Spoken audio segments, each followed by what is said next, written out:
There was a day that I became wealthy. I'll tell you the day, I know that day I was rich. I was broke. I was pissed. I was angry at everybody else but who? Myself.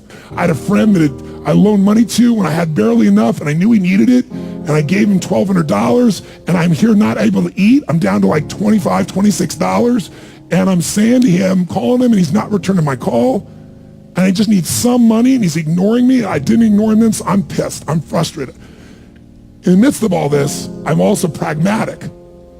I got 25 and change, call it $26. What the hell am I gonna do? I don't have any plans for economics. I got overhead that's crazy.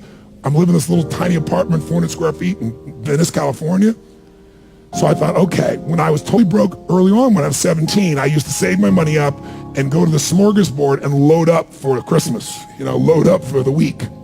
So I didn't drive there because I wasn't gonna spend the gas to get there, plus I needed to walk, so I walked there. And I go in, I'm not dressed really great, but it's Marina Del Rey, it's okay. And I got a place right by the window and I can see these yachts going by, and I'm dreaming of what life could be like. And I'm starting to let go of my anger, and I'm starting to focus on what I want instead of what I don't want. And that shifted me just a bit. And now I'm eating, which shifted me a lot. And I got this giant plate stacked up, and I don't know what the amount was. It was like, whatever it was, $6.95, $7.95, right? So I'm gonna do this. I could probably do this 3 or 4 times, right? Somewhere in that range. As I'm finishing my meal, this little boy comes in, dressed in a little suit.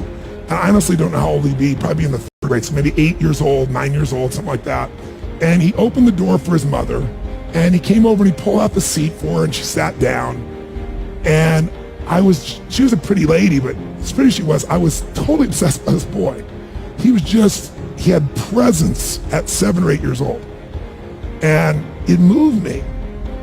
I don't know why, it moved me. And I thought, this kid is like pure.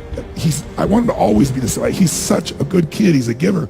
So I got up and I paid for the meal, and whatever it was, $6, $7.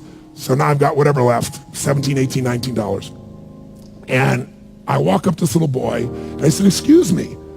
And I said, I just want to acknowledge you for being such an extraordinary gentleman. I said, I saw the way you treated your lady, how you opened the door, how you pulled the chair out. I said, that's class. I said, my name's Tony, what's yours? I don't honestly remember his name, Charlie or something. And he looked up at me and I said, Charlie? I said, that's amazing, taking your date out for a lunch like this. He goes, well, actually, she's my mom. And I said, that's even more cool. And he said, oh, but I'm not taking her lunch because I think he said he was 8. I said, oh, yes, you are. I had no plan for this. I just reached in my pocket, I took all the money I had left, $17, $18, $19, and I put it on the table. I said, you're taking her to lunch. He looked up at me and he goes, I can't take that. I said, sure you can. He said, why? Because I'm bigger than you are. And he smiled real big, and I didn't even look at his mom. I just turned and walked away.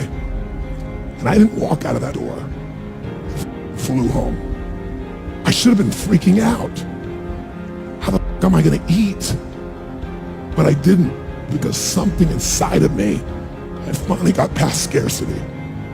I finally realized there's something inside of us more than our limits, especially around this thing called money, that I had let terrorize me. And I got home, and the mailman came that day, and I had no idea I was gonna have my next meal. And a letter comes, and it's from the guy I loaned the money to. Handwritten note saying, I've been avoiding you. It's wrong. I'm so sorry. You were there when I needed you. Here's what I owe you plus a little bit more. And the $1,200 was there plus another 100 for the time that I had to take care of it. And for me, $1,300, that was enough to run my show for a month or 2. And I cried. And then I decided, what does this mean? And I thought, this means that whenever you give, it's always going to come back, so you don't have to ever think about that again. Just give. And the rewards will be greater than you can ever imagine. I don't know if that's coincidence, but I decided to believe that day was a blessing when I became rich. And I can tell you honestly, I've had tough days in my life, economically, emotionally, like all of us. But I've never gone back to that scarcity. I never will. The secret to living is giving. Do it when you don't have it, and I promise you, scarcity will leave your life.